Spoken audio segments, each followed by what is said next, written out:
Hi viewers, welcome back to our channel. నేను ఈ వీడియోలో ఒక రిలేషన్షిప్ పర్మనెంట్గా ఉండాలి అంటే ఒకరితో ఒకరు ఎలా ఉండాలి అని ఒక చిన్న స్టోరీ షేర్ చేద్దాం అనుకుంటున్నాను. ఫైనల్గా ఒక ఇంపార్టెంట్ టిప్ చెప్తాను. So stay tune guys until the video ending. ఇది పూలతో నిండిన ప్రేమ కథ కాదు, ఓర్పుతో నిండిన ప్రేమ కథ. వాళ్ళు కలిసింది యాదృచ్ఛికంగా, కానీ కలిసి ఉండడం ఒక నిర్ణయంగా మారింది. మొదట్లో ప్రతి మెసేజ్ ఒక చిరునవ్వు, ప్రతి కాల్కి ఒక ఆనందం. ఒకరి పేరు ఒకరికి వినిపిస్తే రోజంతా హ్యాపీగా అనిపించేది. ప్రేమ అప్పుడు సులభంగా ఉండేది, కానీ కాలం ప్రేమను పరీక్షించడం మొదలుపెట్టింది.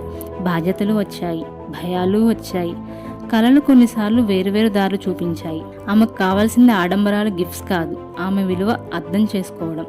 అతనికి కావాల్సింది గొడవలు కాదు, అతనిని ఆమె నమ్మడం. కొన్ని రోజులు మాటలు తక్కువయ్యాయి, అర్థం చేసుకోవడం కష్టమైంది. కొన్ని రాత్రులు మౌనం ఎక్కువగా మాట్లాడింది. అయినా ఆ బంధం వారిని వీడిపోనివ్వలేదు. ఆమె కన్నీళ్లు కాలినప్పుడు అతను ప్రతిసారి పరిష్కారం చెప్పలేదు, కానీ వెళ్ళిపోలేదు. అతను అలసిపోయినప్పుడు ఆమె బలంగా మారలేదు, కానీ ఆశగా నిలిచింది. వాళ్ళు తప్పులు చేశారు, గొడవలు పడ్డారు. కొన్నిసార్లు ప్రేమ కన్నా అహంకారమే పెద్దగా మాట్లాడింది. అప్పుడు వదిలేయడం సులభంగా అనిపించింది. ప్రేమ అంటే ఎప్పుడూ సంతోషంగా ఉండడం కాదు, కష్టమైన రోజుల్లో కూడా ఒకరినొకరు వదలకుండా ఉండడం. వాళ్ళు ఒక విషయం నేర్చుకున్నారు: గెలవాల్సింది వాదన కాదు, కాపాడుకోవాల్సింది బంధం. ఆమె అతని మౌనాన్ని అర్థం చేసుకుంది, అతను ఆమె భావాలను గౌరవించాడు. మెల్లగా ఒకరి మీద ఒకరికి ఉన్న ప్రేమ వలన ఓర్పు నమ్మకంగా మారింది. నువ్వు తప్పు అనే మాటల కంటే నువ్వు బాగున్నావా అనే ప్రశ్నగా మారింది. పరిపూర్ణంగా ఉండాలని కాదు, నిజంగా ఉండాలని వారు నిర్ణయించుకున్నారు.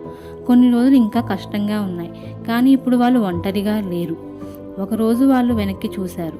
ఎన్నో కన్నీళ్లు, ఎన్నో నిశ్శబ్దాలు, ఎన్నో ప్రయత్నాలు. అన్నీ సరిగ్గా జరిగాయని కాదు, కానీ ఎన్ని కష్టాలు, గొడవలు పడ్డా ఒకరినొకరు వదలలేదన్న సంతోషంతో చిరునవ్వు వచ్చింది.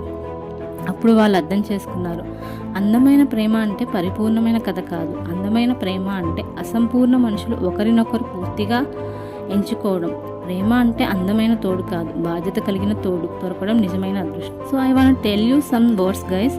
ఒక రిలేషన్షిప్ స్ట్రాంగ్గా ఉండాలంటే ఉండాల్సింది నమ్మకం, ఒకరంటే ఒకరికి రెస్పెక్ట్ ఉండాలి, మ్యూచువల్ అండర్స్టాండింగ్ ఉండాలి, అండ్ అడ్జస్ట్మెంట్ ఇద్దరికీ ఉండాలి. ఎప్పుడూ ఒకరే అడ్జస్ట్ అయితే ఒంటి కాలితో నడిచే మనిషి జీవితంలా ఉంటుంది. అప్పుడు ఆ మనిషికి నడవడం కష్టమవుతుంది, పడిపోతాం. అదే రెండు కాళ్ళతో బ్యాలెన్స్డ్గా ఎంత దూరమైనా నడుస్తాం. రిలేషన్ కూడా అంతే. ఇద్దరూ ఒకరి కోసం ఒకరు అడ్జస్ట్ అయితే ఆ రిలేషన్ లైఫ్ లాంగ్ భారంగా అనిపించదు. ఫైనల్గా మోస్ట్ ఇంపార్టెంట్ టిప్ చెప్తాను. రిలేషన్షిప్ అంటే మన పార్ట్నర్ కోపంగా ఉండి ఒకటి రెండు మాటలు అన్నా సైలెంట్గా ఉండండి. ఎందుకంటే ఎదుటి వ్యక్తి కోపంగా ఉన్నప్పుడు మనం కోపం చూపిస్తే అది గొడవగా మారుతుంది. ఆ గొడవలో చాలా వర్డ్స్ స్లిప్ అవుతాం. ఆ వర్డ్స్ తీసుకోలేక రిలేషన్షిప్స్ దూరం అవుతాయి. అదే కోపం తగ్గిన తర్వాత మీ పార్ట్నర్ని కూర్చోబెట్టి మాట్లాడండి. ఒకరికి కోపం వచ్చినప్పుడు ఇంకొకరు తగ్గడంలో తప్పు లేదు, అప్పుడే అండర్స్టాండింగ్ పెరుగుతుంది. This is the main secret of the successful relationship. That's it guys. If you like the video, please like, share, subscribe to my channel.